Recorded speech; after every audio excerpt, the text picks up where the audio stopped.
welcome everybody to the first virtual Cafecito lecture of the year. For those of you who are joining us for the first time, my name is Natalie de la Torre Salas. I work for the Florida Public Archaeology Network as a public archaeologist for Southwest Florida. And we began doing the virtual Cafecito lectures last September during National Hispanic Heritage Month as part of our Honrando Nuestra Historia series of events. And our goal with these Cafecito lectures is to highlight Latino or Latinx history and heritage through archaeology. So we're very excited that today we are joined by a fantastic speaker. Her name is Ruth Pion, and Ruth is an Afro-Caribbean woman, social researcher, and technical archaeologist whose focus is on racial justice and the history of struggle and liberation of Afro-descendant peoples. Ruth is the founder of AfrohistoriaRD and co-founder of the Institute of Antillean Anthropology and Archaeology. Due to her trajectory as an anti-racist activist and educator, in 2023, she was the inaugural fellow of the Dominican Threatened Scholars Fellowship at the City University of New York's Dominican Studies Institute, also known as CUNY. She currently manages archaeological projects in which she implements public archaeology programs with a liberatory approach centered on communities. And today she's going to be talking to us about decolonial approach to history telling and archaeology in Santo Domingo. Thank you so much, Ruth, for being here, and the floor is yours. Hi, everybody. Thank you so much, Natalie, for the space. I am very honored to be the first invitee to these Cafecito lectures. I believe this is a brilliant idea and brings us a step forward to sharing academic and scientific knowledge with broader audiences. I think that's very necessary. Part of my work in CUNY DSI in the framework of the fellowship was precisely public scholarship. So I believe you're doing a great job, and this is a great contribution to public scholarship. And I am very happy to share my work here and with everybody else that joined us today. I want to say sorry about my voice. I got a little bit of la gripe. And my voice is a little affected, so bear with me. I'm gonna try to speak slowly and enunciate, but it might happen que se me vaya, lose my voice a little bit. But let's start already. Again, thank you everybody that joined us. I'm very pleased to be here. Please direct any questions or comments to the chat or the questions and answers box, and Natalie will let me know about them. So let's start with Afrohistoria. Here I am sharing with you guys an article that was written by a friend and colleague, Moraima, who took the tour, which is one of the services of Afrohistoria, Moraima Capellan, and she wrote about it. And as you can see, the title of the article was, "How does a decolonial or a decolonized tour look like in the oldest European settlements of the Americas?" And I believe Moraima captured the essence of Afrohistoria very precisely. Starting with the importance of the location and the historical background of La Ciudad Colonial de Santo Domingo, or the Colonial City of Santo Domingo. Santo Domingo was the first official European settlement of the New World, and it was also the way of entry of racial enslavement in our continent and African enslaved people for labor, for forced labor. So it is very important to have a different approach to history telling, specifically in the city of Santo Domingo, which is the genesis of many of the societal inequalities that we live and experience today. Because as you all know, colonialism, settler colonialism, established some logics of relationships that fixated some people at the top at the top of this pyramid and some people at the bottom, and that was given due to, or it was justified based on phenotype. but we know racism begets race and not the other way around. So I invite you to read this article so you can know a little bit more about the work of Afrohistoria. But basically, what we're trying to do is to subvert the colonial narrative around the history of our country. Our country that is over 85% Afro-descendant, but where the voices of the majority of the population are not heard, and the history of our ancestors is not acknowledged, not publicly. Like Afro-descendant communities are very keen on keeping their traditions and keeping their, through oral history, their heritage, right? But from the public administrations, from heritage management, from education, from history, official history telling, and political discourse, African descendant people are practically erased from the public discussion in the Dominican Republic, and it's a shame because we are the second most Black country in the region, and we live so far away from our racial identity. Although racial identity is not only an individual lived experience, but it's also how other people perceive us. So this is why Dominican people, there's an ongoing joke in the US that Dominicans learn that they're Black, that they're racialized when they travel. Because within the confines of our country and with the social dynamics that we have in our cultural fabric, the acknowledgement of race as a factor of identity is basically non existent, is constantly denied. And so, although we live life under a logic, a racial colorist logic, and this you can see in many social issues that are happening in the Dominican Republic today, such as the mass deportation of Haitian immigrants, but also Dominican people of Haitian descent that are dark skinned are being targeted, and also Dominican dark skinned people with no Haitian descent. So, or the state apparatus that racially profiles people in order to deport them without due process are as racist as it comes. So they only need to look at you and immediately know who you are or what you are and apply the law or the no law, because these many of these deportations are done outside of the legal frameworks, but they would know. So it's funny to see in a country that politically and traditionally race is denied, or racial identity is as Black people is constantly denied. We are very skillful in racial profiling. We also know when hair is good, when hair is bad. We also know when your appearance is acceptable or not. So it's like these kinds of contradictions. I always say that Dominican people, with all the grace that I hold for my brothers and sisters in Dominican Republic, we are very dual. There's a double mentality there. Like for in one side, with our mouth, with our discourse, we deny, but with our daily practice, we reinforce. And so I say that I carry grace because we were conditioned to be like this. We're socially, historically conditioned to have these deep rejection against our Black racial identity or Afro descendants, although we enjoy our Afro descendants in many other ways, such as our music, our food, our culture, the way that we relate to each other, our community ways are very African rooted. But then there's this other part. So there, hence that duality, that negotiation, that balance. One author talks about a vaivén, like a swing, how we swing from one end to the other when it regards racial identification. So Afrohistoria, what aims to do is to take that very whitewash, European-centric, Spanish apologist perspective to history telling and turn it on its head.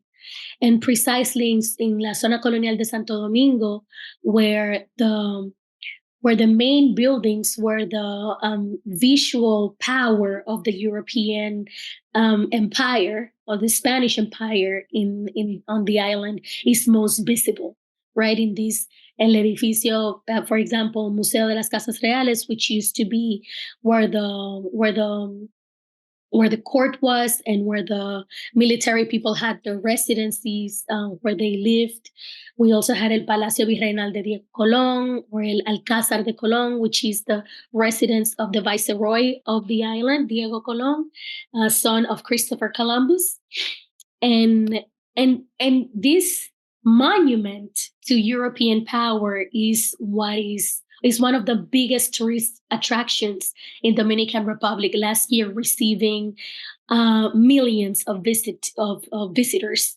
And the story that these visitors and the local population here is that everything the Europeans did was positive and good, and that they civilized the people of the island. And there's like this deep erasure of the native Taino people of the island, and also the African enslaved people that were brought to reinforce, to sustain the economic power of the Spanish in the island. So Afrohistoria visibilizes these two elements, these two peoples that lived, that operated in and around Zona Colonial de Santo Domingo.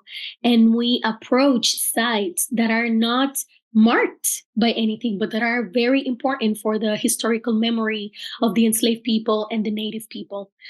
And so the tours, for example, Moraima refers to the Hidden History Tour, which is one of the main services of Afrohistoria. That's exactly what it does.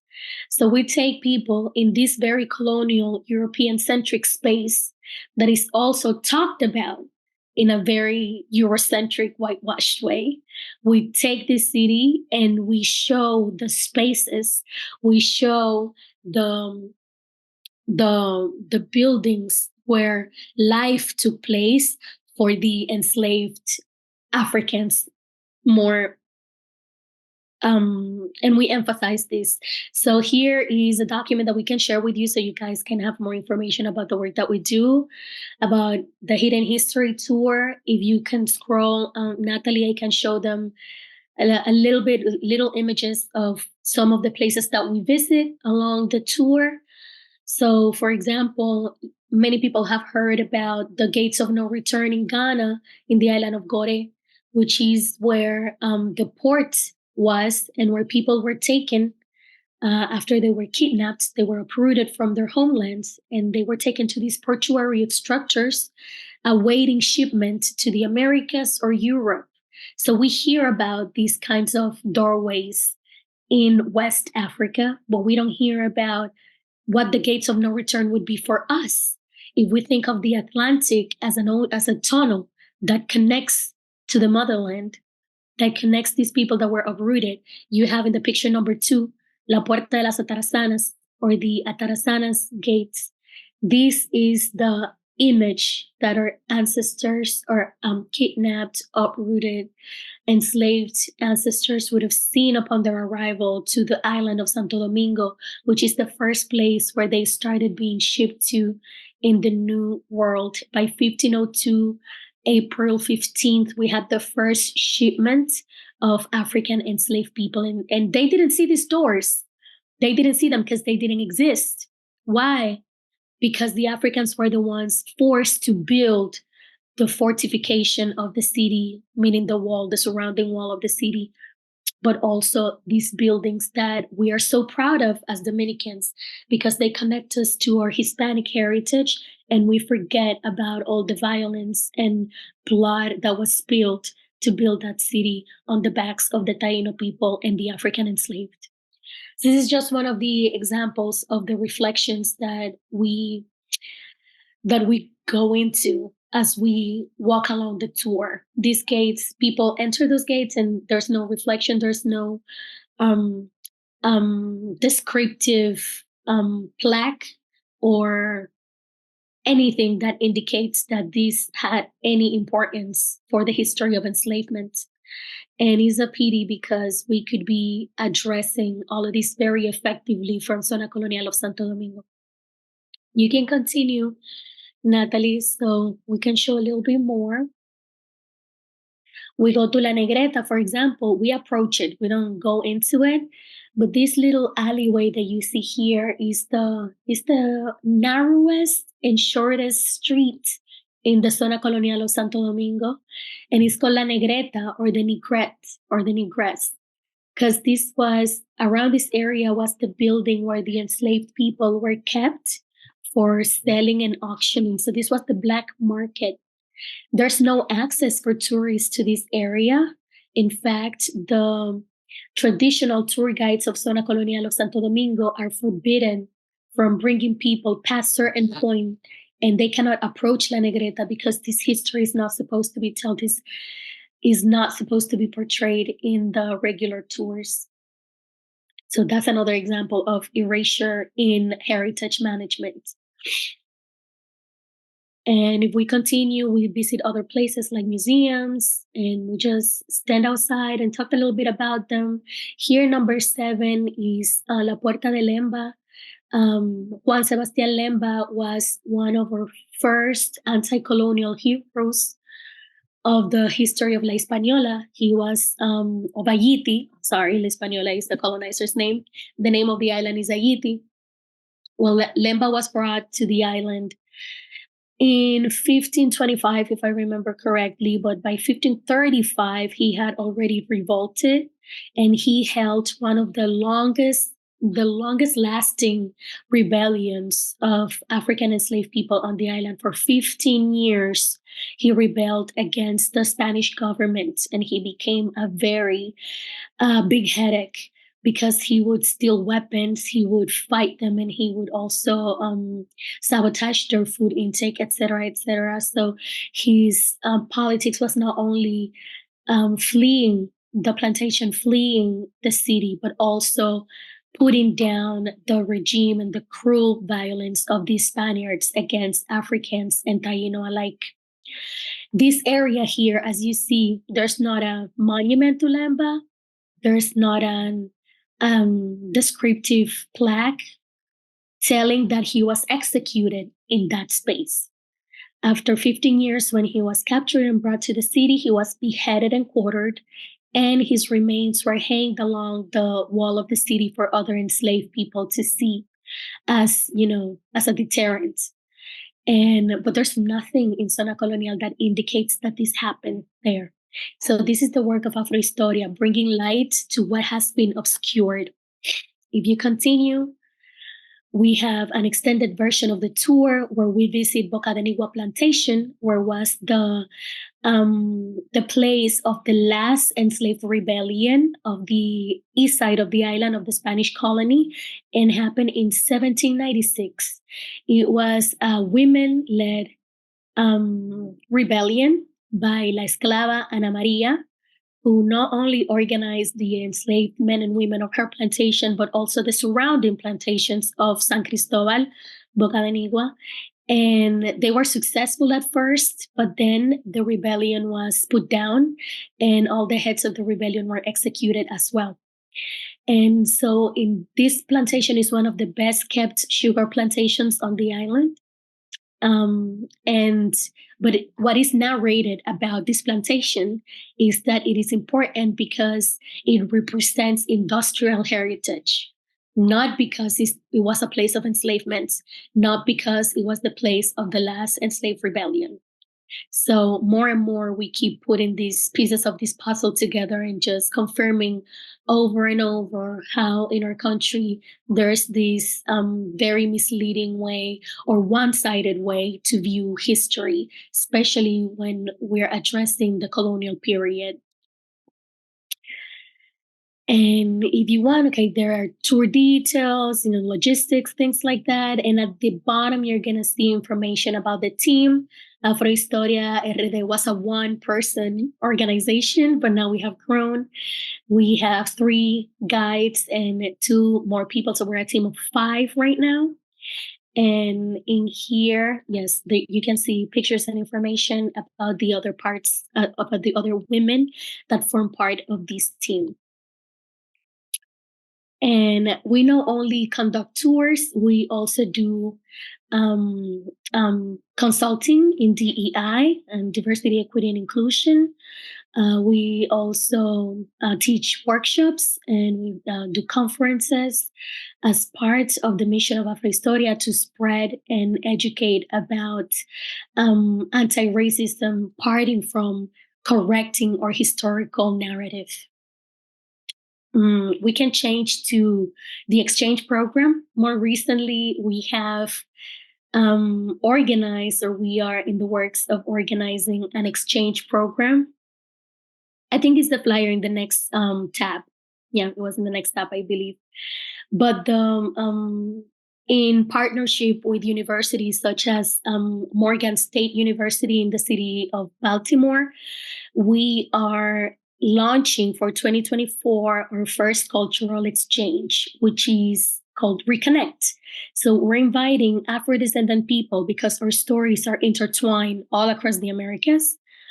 We are inviting all of us in a journey of joy, resistance, and liberation of our Afro-descendant people. So we are proposing a reconnection with the history, or history as Afro-descendant people in the Americas, that starts in Santo Domingo. We're inviting you to also connect with the communities that are doing counter-hegemonic work in the Dominican Republic, other activists and artists that have this mission for social justice, and also connecting with the land. So land, history, and community. And as you can see, I mean, we could have an entire discussion only about what the exchange program is going to bring. But in a nutshell, you're going to meet, or people that join are going to meet local organizations. We're going to have workshops, museum visits. We're going to experience Dominican culture from Dominican culture, and not the very marketed versions of our culture that our sometimes Ministry of Tourism puts out there.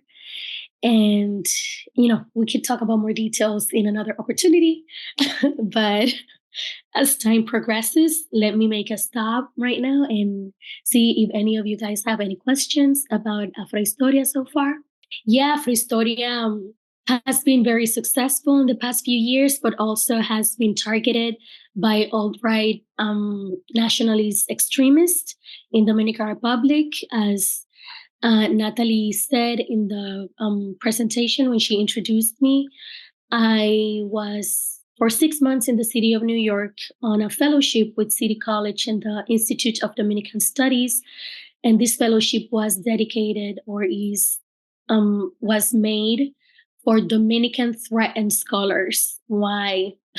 Last summer, I started receiving death threats by these outright extremist groups whose names I'm not going to keep quiet. Antigua Orden Dominicana is an organization of national extremists in the Dominican Republic that have repeatedly showed up to numerous demonstrations of anti-racist and LGBTQI plus organizations and activists. They show up and they literally beat people up. Literally, people have been not only doxxed and harassed online, but also their physical integrity has been jeopardized, because when they show up, they become physical and they try to beat on the demonstrators. So anything that speaks in a non-adoring, in a non-submissive way about the European identity, the supposed European identity of the Dominican Republic, that's a problem. That's a problem because it's a direct threat against this idea that we are not Black, that we're not Afro-descendant. So these things sadly are happening in the DR, and not only me, but my other collaborators, friends, and colleagues of Afrohistoria. Every time that we conduct a guided tour of Zona Colonial, we are exposing ourselves to be agredida. How you say that in English? To be Harassed subjected somehow? to violence, Yeah. harassed, beaten, because these people know our faces, know our names, but we don't know them. And so it's a danger. Last time I was in Zona Colonial, I almost got arrested by the tourist police. They took me to the headquarters, and thank God I was with my lawyers at the moment, so they couldn't arrest me.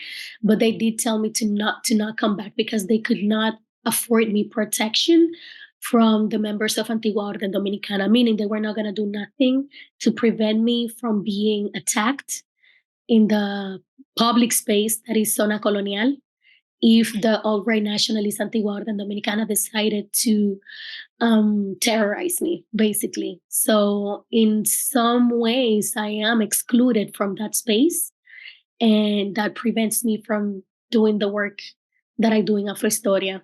Lucky enough, some of my friends and partners have taken the tours for me while I'm abroad, but this work is not going to stop. So I thank you for being here, because just spreading the word, um, it really helps. So the next part that I'm going to talk to you about is about my a collective project, right, of the Instituto Antropológico y Arqueológico Antillano. We had the amazing privilege and opportunity to to go on an expedition for finding the plantation belonging to Diego Colón, where the first rebellion of African enslaved people took place in the New World. This rebellion happened on the 26th of December of 1521. And immediately after, as a response to this rebellion, los códigos negros, the black codes, I don't know how to say this in English, but basically laws to control enslaved people, were issued months later in 1522 because of this rebellion.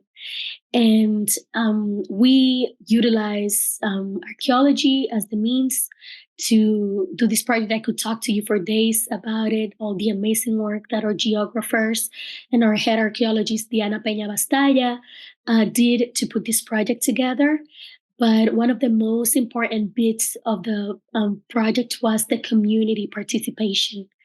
Thanks to the community, a project that was supposed to be only an expedition to locate the sites became a full survey of a site, because we found the sites on the second day of the expedition, when we originally had thoughts that we were going to find it on week 2, because we were going to come about 11 square kilometers of ground to try and locate it.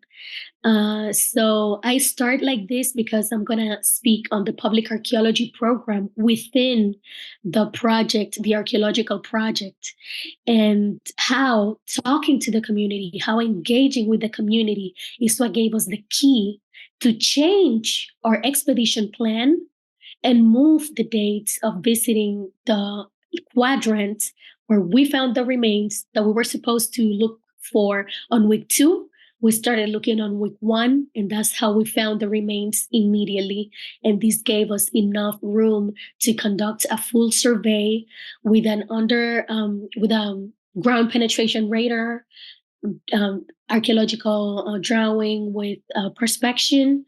So, not a big dig. It was not a full excavation, but a lot of work could be done thanks to the contributions of the community.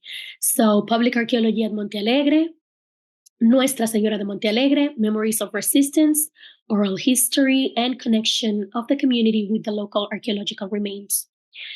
So let's go to the first slide. Yeah, we're good on time. Right. So for context, much of the work that inspired this perspection, can go back a little bit to number 2. Yeah, Montealegre I.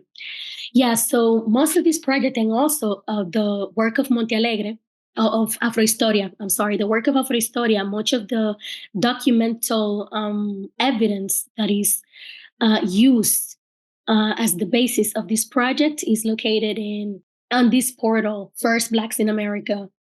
It's an archive and a portal of the Dominican Studies Institute, and it's the first of its kind. It gathers original documents, like firsthand ancient documents about the first years of colonization of the island of Santo Domingo, and much of it had to do with the Black experience, with the African enslaved experience, and the African freed experience on the island.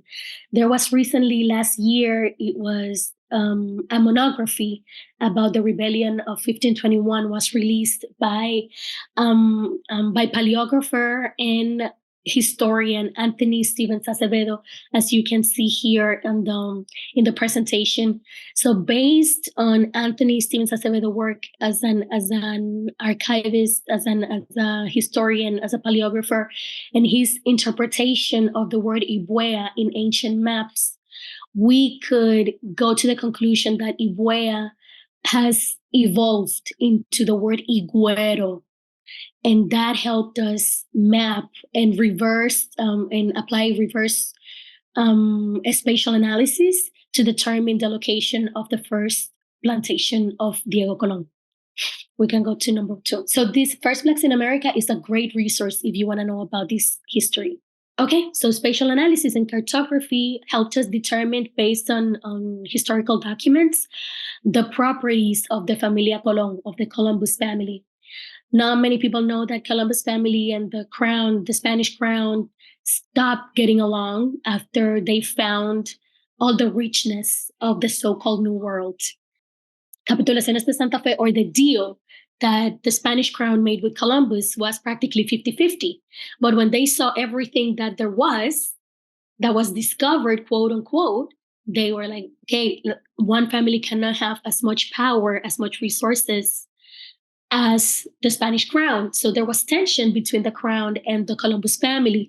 And this is why you see how different the terrenos, the properties of the Columbus family, changed over time. And so thinking about this and analyzing part of the properties is what helped us figure out where the first plantation might have been. So the objectives of the entire mission was to locate the sugar mill. But since we did it so quickly, we changed the objectives to a full archaeological prospection with stratigraphy, with documentation of findings and recovery of some material, along with a geographical survey and evaluation of the state of conservation of the site. But also we wanted to, in parallel, conduct a public archaeology program to look at the collective memories regarding the connection of the people with the site. So the public archaeology program was key.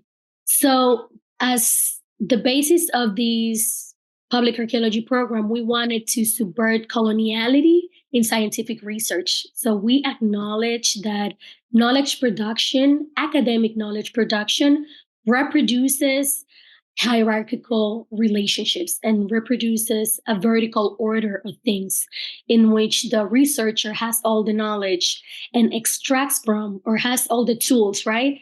And extracts from the people or that are their subjects of research. So we did not want to reproduce these kind of relationships in the public archaeology program or in the Montealegre project at all. So we wanted to establish a more horizontal relationship with the surrounding population of the site, which was the community Amor de Dios, right? So we wanted to decolonize this theoretical methodological approach to archaeology, to anthropology, to just go and take what you need and then go, and there's nothing remains from to the people, nothing remains in the communities that we extracted from. We did not want to do that. We wanted community participation, and we wanted to distinguish socio-historical connections as well. So we started having conversations with the community before we arrived as a team to do the survey, expedition, whatever. The first thing that we did was connecting with the Junta de Vecinos de la Comunidad.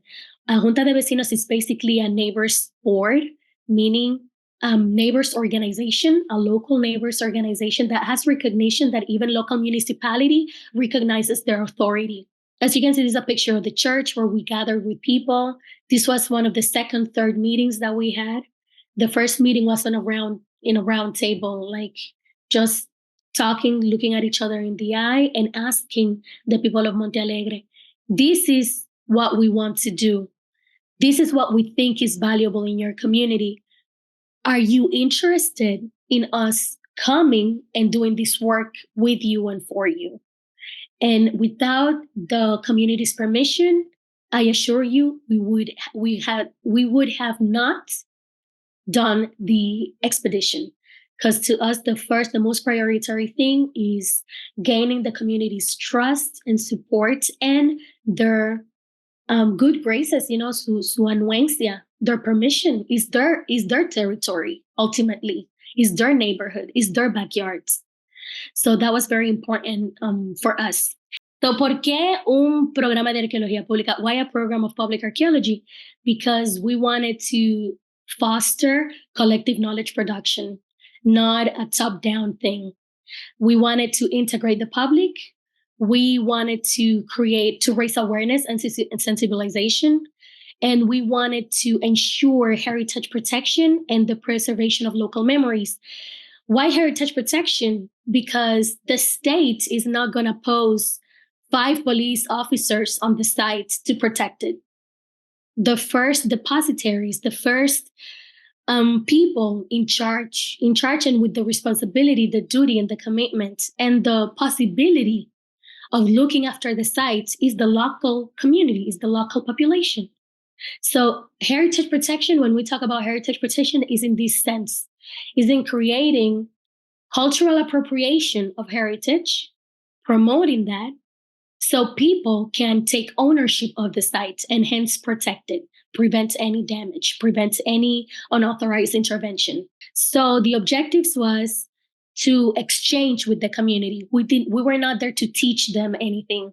We were there to establish a dialogue of knowledge. What do you know? This is what we know. What do you know? And sensibilization, as I said, and creating connections, exploring the relationship that the community has historically with these cultural remains that have been there for centuries. So our methodology balanced heritage education with interviews and conversations with the community. As I said, this is a little map that you can locate Santo Domingo.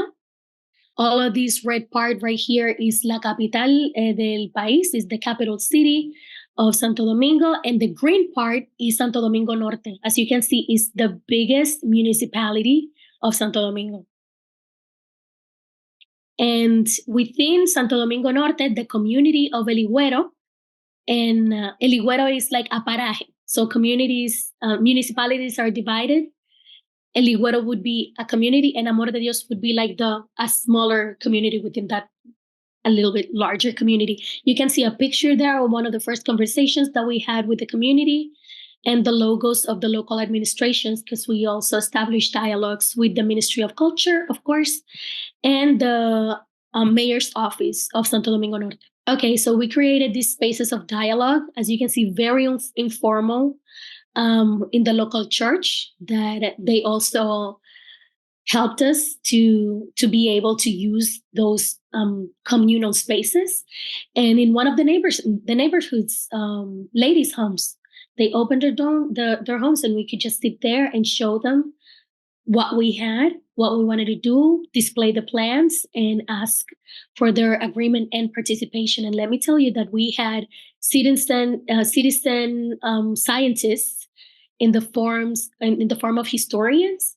Like we had a local historian that, I'm not saying that he has a degree in history. I'm saying that he is a memory keeper in the community, and people that work with the land, that know the land very well, like agronomers, for example. So we had local agronomers, school principals, and local historians supporting and participating actively throughout the process of the expedition. We also established an archaeology workshop at the primary school. Here you can see our head archaeologist of the Institute, Diana Peña Bastalla, teaching the kids, and we created a mini excavation space so they could see archaeology as a possible path, career path, or occupational path in their future. And this is part of giving back to the community. We were not there to only extract knowledge, to publish a nice paper and go to a conference and look good and build our careers. We're there also to make meaningful relationships and leave something behind. In fact, at the end of the prospection, the first people that received the archaeological report of the expedition was the Junta de Vecinos de Amor de Dios, even before the Ministry of Culture and before the local municipality. We also did a little bit of qualitative research. We wanted to rescue community memories and explore like what relationships did they have with the remains of the sugar mill plantation. And so we engaged with community leaders, municipal government, and other stakeholders as we were raising this information. So how did we apply? And this is yeah more anthropological, lo que quieran.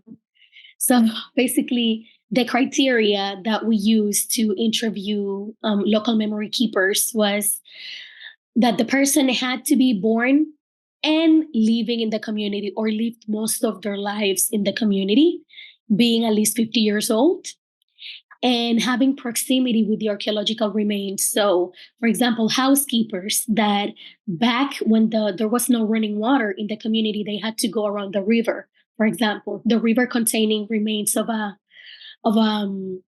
dam and of irrigation channel as well. And so those colonial structures, those that were built around the sugar mill, people that had, because of their everyday life, had contact with the remains, those were the people that we were looking for. So we also had agriculturists, people that harvest the land, and local landowners as well. So we were looking for people that could have this proximity to the archaeological properties of the area. In total, this was a 2-week. This was a 2-week project in the final execution, but we started talking to the community about a few months back to get their permission. But for this part, like in-depth interviews, we ended up just interviewing 9 participants between the ages of 50 and 102 years old. And we created a guide, of course, like a guide of questions, and we evaluated the attitude and openness and flexibility of the people. So we accommodated to their schedules, we accommodated to their availability to conduct these interviews. So the areas of interest that we explored were the knowledge and interpretation that they had of the archaeological goods, like, okay, you saw some bricks or you saw some tinajas, some olive yards or whatever. What do you know about that? Oh, and how do you interpret it? We also evaluated attitudes and social use. For example, the dam that broke down in the middle of the river, the dam that was used for the hydraulics of the sugar mill plantation, the housekeepers used to wash clothes on the dam, in the rocks of the dam. So what social use was given? Like, what did you do with these remains as you were growing up? Many kids played in the archaeological remains. Many people took ceramic shards to decorate their houses. So what uses these spaces have? What were the experiences that they had relating to the site, and the values around, like what values and what values they had or they bestowed upon the archaeological sites. Like, is this any valuable for you? Is this worth keeping? Is this worth protecting? Is this important or not? And the expectations. Okay, so now that you know what this is, what do you expect is done with these sites in the future? So these were the areas of interest of the interviews that we were going over. So people associated the remains of the sugar mill plantation Montealegre with native heritage because it was so old, because when they were born, these remains were already there. They called them casas de indios. They used to call them, these are the casitas de los indios. or paredes, or the walls of the Indians. So they connected the archaeological remains to the native population and not the Spaniards. And in some extent also to the ex-slaves, because this community, there were African descendants in this community as well, that were self-freed enslaved people. But none of the people that we interviewed connected the remains with the Spaniards or the Columbus family at all. But the attitudes were of respect. They called the remains places of mystery, and the permanence of these sites. So they kept calling the remains also as referring to them as these stones. Not even the river can move them. They're here forever. And so, as already referred, many of the women of the community use the rocks of the river in that picture right there in the middle as a washing place for their clothing. And we found thousands of ceramic shards, and we discovered that these ceramic shards were used in the and bricks that they removed from the site were used as house decorations and playgrounds. There's two journalists, local journalists that we interviewed, over 50 years old each, and they said that when they were little, they used to go to the site and play and break the things that they found there. Lack of knowledge, but that's how they used the site. The values around this was antiquity. People said that those stones are there, those remains are there to remember. We grew up looking at them. So there's this sense of permanence of these remains. And they find that is part of their history. And another added value is that it can be a tourist attraction. And this comes up very often in Dominican Republic because we're a country that our main way of income nationwide is tourism. Tourism is one of our main economic activities. So immediately they connected, what can we get? What value does this site have? Is that it can be a tourist attraction and it can bring income to the community. So as a touristic development, they were talking about the community's well-being, like increasing works in the community to improve their lives, like better roads, more infrastructure, et cetera, and that it would increase the notoriety of the community. Now, one of them say, ahora Amor de Dios va a estar en el mapa. Now we're actually going to be on the map, right? Because of the historical importance. But these sites, not only because of the displacements that the colonizers did to build these spaces many times in native settlements. The history of displacement of the site continues to the 19th and 20th century.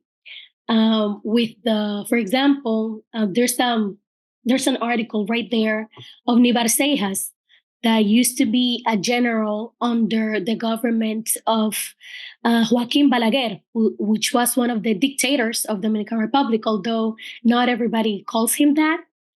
A lot of repression happened during the 12 years of the Balaguer's government, and his generals used to just take whatever they wanted. So this particular man, Neivar Seijas, went to the community of Amor de Dios and displaced several families for their lands at gunpoint, literally at gunpoint, and threatening with incarcerating them.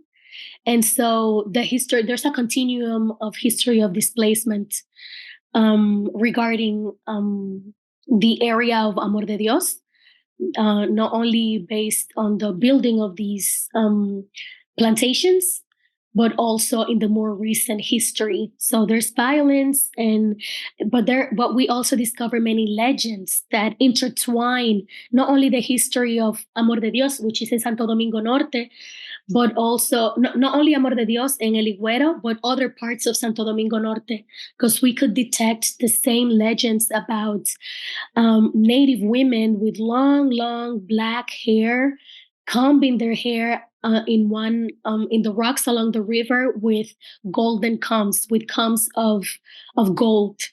And these histories kept repeating themselves in various communities that we had contact with, and various people that we interviewed along the project. So it was interesting to see that as well. So the main outcome of the project of Montealegre with the public archaeology program was that the people engaged in heritage management and protection. The last meeting that we had, you can see the pictures on your they're on my left. I don't know if it's on your right, but you can see the pictures in this slide. This meeting, there was so many people that some of them had to sit outside of the church, and they were all participating, and we put together a document that then the community handed to the local municipality, because in Dominican Republic, local municipalities are in charge of protecting heritage sites and expressions within their confines. So they themselves procured that there's legal and physical protection of the site, that there's regular cleaning and maintenance of the site, that there's monitoring and follow-up, and that the archaeological studies continue, and that the community is educated and trained about the importance of the sites and how to protect it. All of these things all of these actions that are listed here were actually suggested by members of the community. And we were just guiding the process and accompanying the process. So a little bit of what happened on the field, the community's oral history, because we talked to the community. We got to find the site on day 2 of the expedition. And later on, it was confirmed that the site that we were actually exploring was, in fact, the first placement of the Diego Colón plantation. So this was confirmed by Anthony Stevens Acevedo. You can find out more about the plantation of Montealegre and the rebellion that happened in his monography. It should be on the CUNY DSI webpage. We're going to share the link later on. Other unexpected outcomes that happen when you actually integrate community is that they are very supportive and they are very collaborative. They're very solidary. This is the team in the previous slide. They donated us with alcohol, like articles to keep clean and safe, because still we were in the midst of the pandemic. This was 2021. They also lent us a mattress. They donated anything and everything that they could.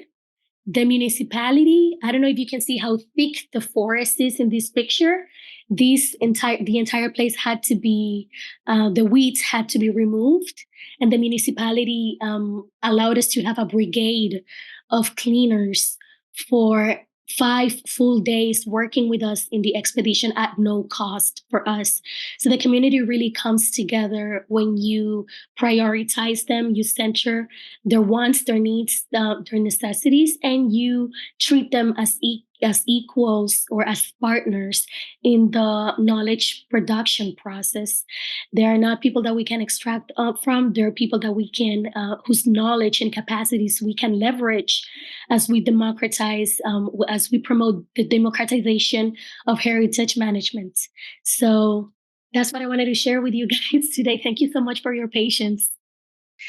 And if you come up with questions later on, once you have processed, again, the fantastic conversation we've had with Ruth, you can email her or you can follow her in AfrohistoriaRD. We will also try to share all of the links, the PDFs, and all of the other resources Ruth mentioned on our social media. Our social media is FPAN_Southwest. That's on Instagram.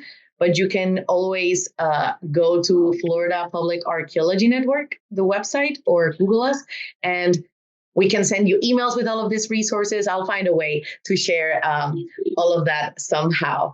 So thank you so much, everybody. Also, this is going to be hopefully on our YouTube. So if you missed it, if you have early, if you want to just go back and hear Ruth do the incredible presentation once again, it will be on our YouTube. So thank you so much and hope you have a wonderful, wonderful weekend. Gracias, Ruth. You're welcome. Thank you, everybody, for coming.